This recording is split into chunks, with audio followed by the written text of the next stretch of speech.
Hey class, we're going to get through the notes for section 6.5 and we're going to look at some properties and applications of matrices. So just learning the matrix notation, how they're used. I don't know if there's examples in here, social networks. Find sums, differences, and scalar multiples of matrices, and then just multiplying matrices, matrix products. And I could pull up the calculator and show you how to enter the stuff in there too. You guys have probably done that in Algebra 2.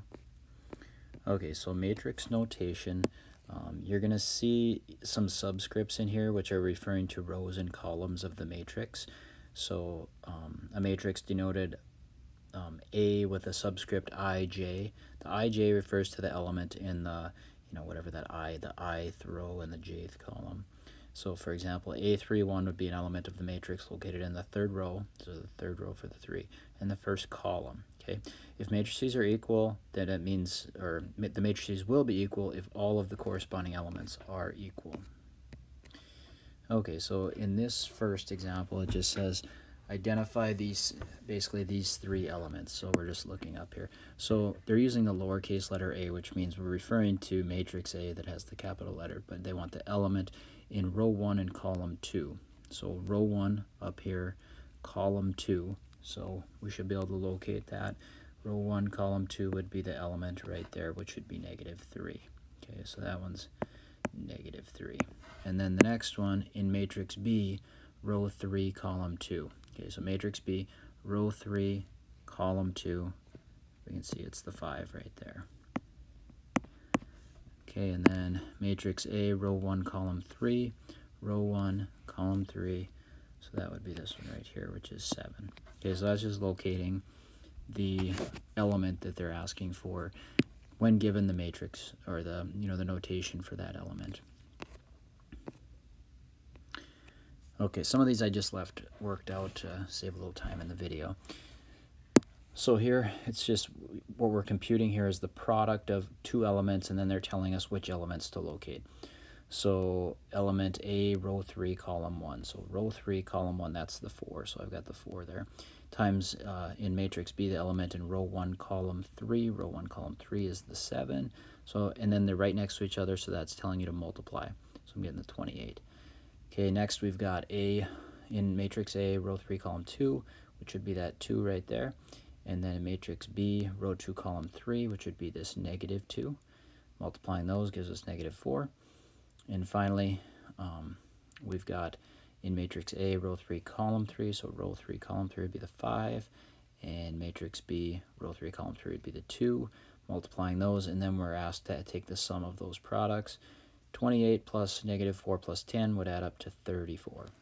Okay, so that's how we do that. When you look at a problem like this, it looks kind of confusing, but really not that difficult. You're just pulling numbers out of each matrix and then multiplying and then adding at the end. Question C says, is there a value for x that will make the statement A equals B true? So in other words, can these matrices be exactly equal? And you might look at that and say, oh yeah, if x is -3, then they're the same. But if you look closer, this bottom row, they've switched around a couple elements, so they can't ever be equal. So the answer to that is no, there isn't a value for x to make them equal. All corresponding elements have to be equal. Okay, operations on matrices. To do matrix addition or subtraction, you just add together each of the corresponding elements. That's all that this means. So element A in the ij, row column has to match up with, you'd add that with element B in the same row and column. And also, they have to have the exact same dimensions, otherwise you would say undefined. Scalar multiplication with a matrix. This is basically like the distributive property. You've just got a number sitting outside of the matrix, and all you do is you multiply it to every element inside of the matrix. Okay, so here, it's, if possible, we're going to perform these indicated operations. So A plus 3 times matrix B. So here's our scalar multiplication. So for the 3 times B, first of all, let's make sure that A and B are both 2 by 2s. So that is possible to add them. We have to multiply 3 to each of these 4 elements in there first, and then we'll add them. So 3 times 0 is still 0. 3 times 1 is 3. 3 times -2 is -6. and 3 times 3 is 9. So we've done that part of it. We multiplied by 3. Now you just add. 4 plus 0 is 4. Negative 2 plus 3 is 1. 3 plus negative 6, negative 3. And 5 plus 9 is 14. So that's all you have to do there. Scalar multiplication here, and then just matrix addition. Just add together each of the corresponding elements. Okay, this one, it says A minus C, and because A is I should maybe talk about the dimensions. Like this would be a 2 by 2, right? This one's also a 2 by 2. C, this is a 3 by 2. And also for D, this is a 3 by 2, 3 rows, 2 columns. So if we're trying to add or subtract 2 by 2 and a 3 by 2, that is, we would say that's undefined. They have to have the same dimensions to add or subtract. Okay, and so this last one, not too much, different on this. We're distributing, or we're doing a scalar multiple for each of these, and then we're going to subtract the 2. So if I distribute a negative 2 through all of these elements, I get, negative 2 times 1 is negative 2, negative 2 times negative 1 is positive 2, negative 2 times 0 is 0, negative 2 times 7, negative 14, negative 2 times negative 4 is positive 8, and negative 2 times 2 is negative 4. So we did that part of it. Now I'm going to distribute a 3. You could do this in 2 ways. You could, if you wanted to, you could distribute a negative 3 and then just change that to an addition sign. I just distributed the 3, and then I'll subtract the elements when I'm done.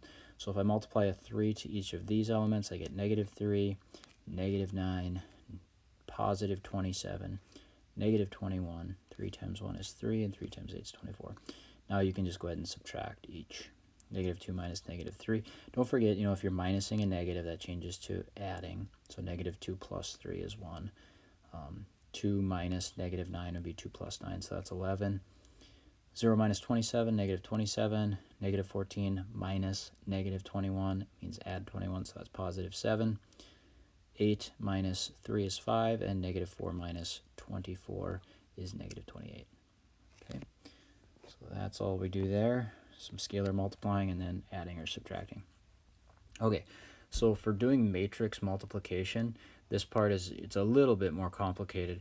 What you have to do is you have to match up a row with the first matrix and a column with the second matrix. And we could read through this. I think it's more confusing to read the words than just to practice the process. So let's take a look. So first of all, only certain kinds of matrices can be multiplied. Now, they don't necessarily have to have the exact same dimensions, but what does have to be the same is the number of columns of the first matrix. So the order does matter in which you multiply. If it's A times B or B times A, actually does make a difference. So the number of columns of the first matrix has to be equal to the number of rows of the second matrix. So when you're looking at the dimensions, the two inner numbers have to be equal in order to do it. The outer, so the rows of the first matrix and columns of the second, that'll actually be the dimensions of your answer when you're done, or your product.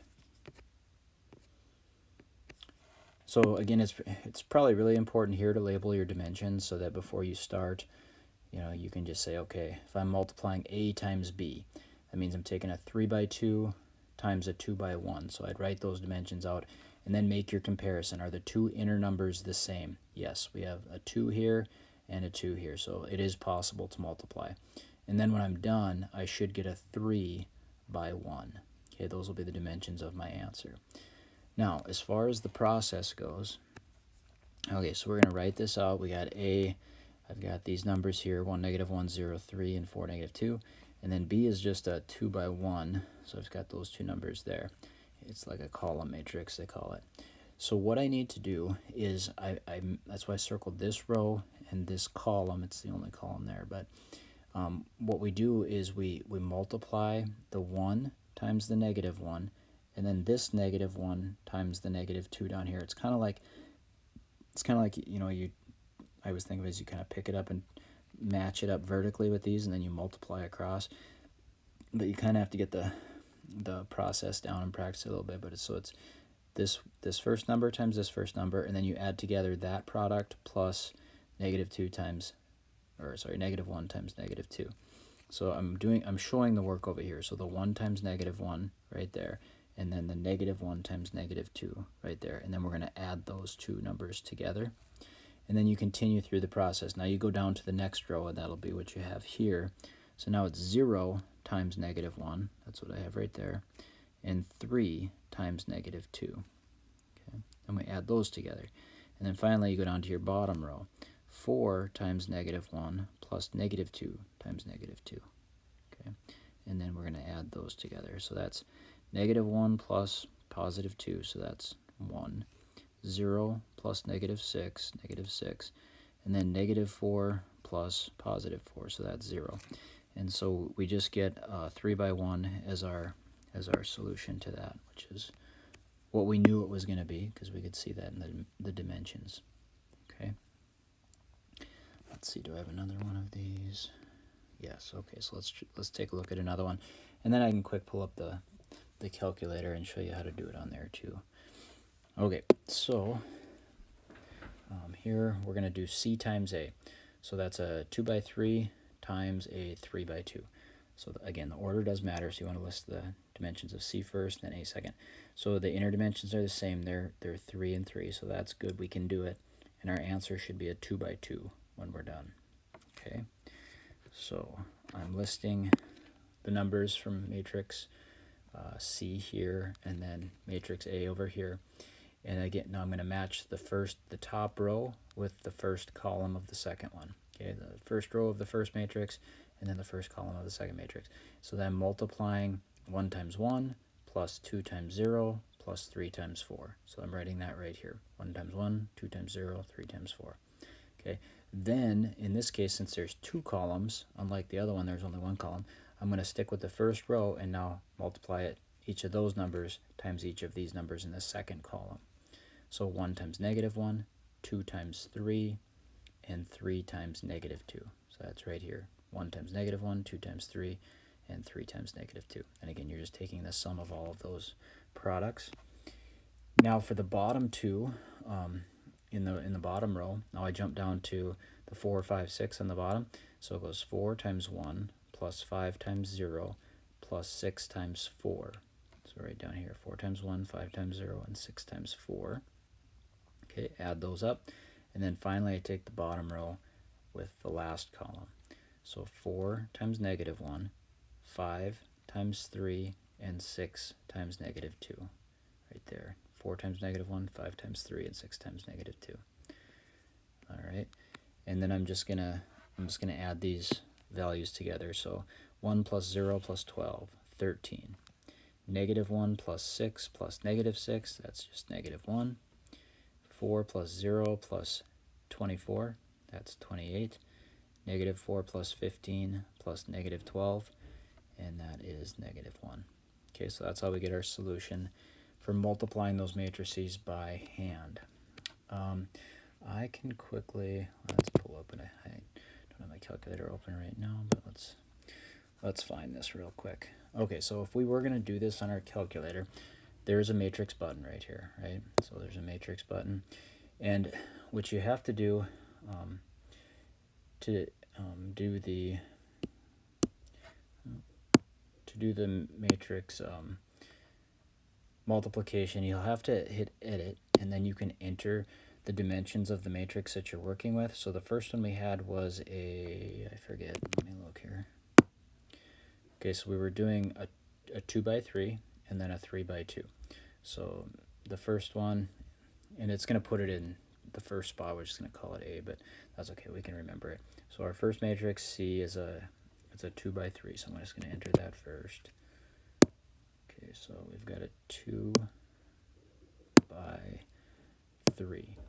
Okay, and then I can go in and now I can enter all of the, it kind of pulls up a 2 by 3, and I think that was just a real simple, it was 1, 2, 3, 4, 5, 6. Okay, so let's just enter that in. 1,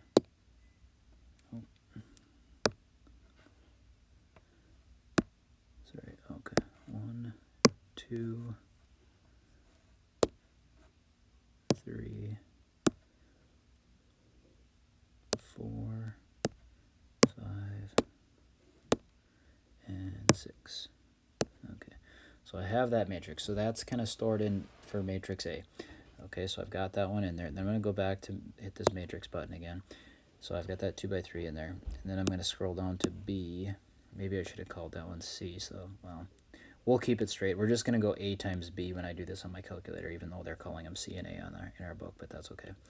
Okay, so now I'm going to do, for this one, I'm going to edit B, and I'm going to make it a 3 by 2, because that's what we had. So 3 by 2. And so now I've got that, and the numbers for that were, okay, so for this matrix we had 1, -1, 0, 3, and 4, -2. 1, -1, 0, 3, and 4. So 1, -1,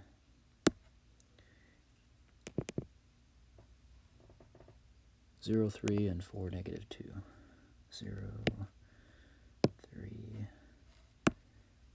and 4, and -2.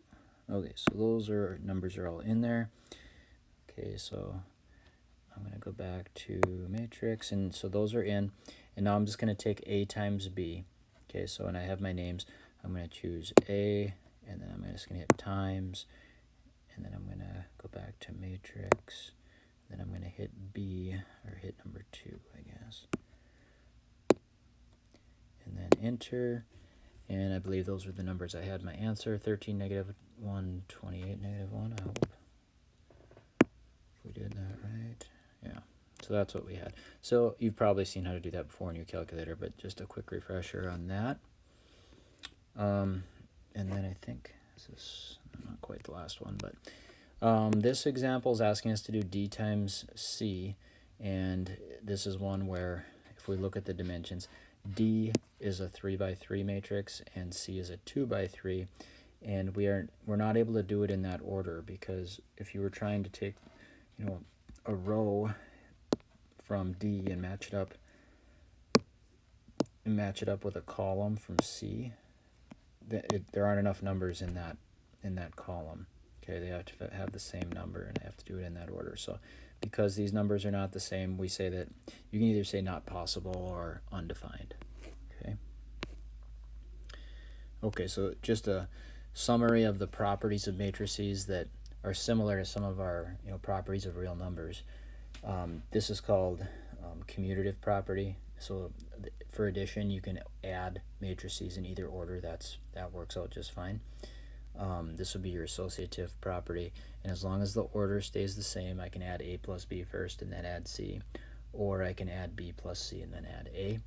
Same thing with multiplication. As long as I keep it A, B, C in that order, I can do the product of A and B and then times C, or I could do the product of B, C, and then keep A in front, multiply that, and I'd still get the same thing. And then I could also distribute as long as that order stays in the order that it's listed there. And that is all. That's everything for this section.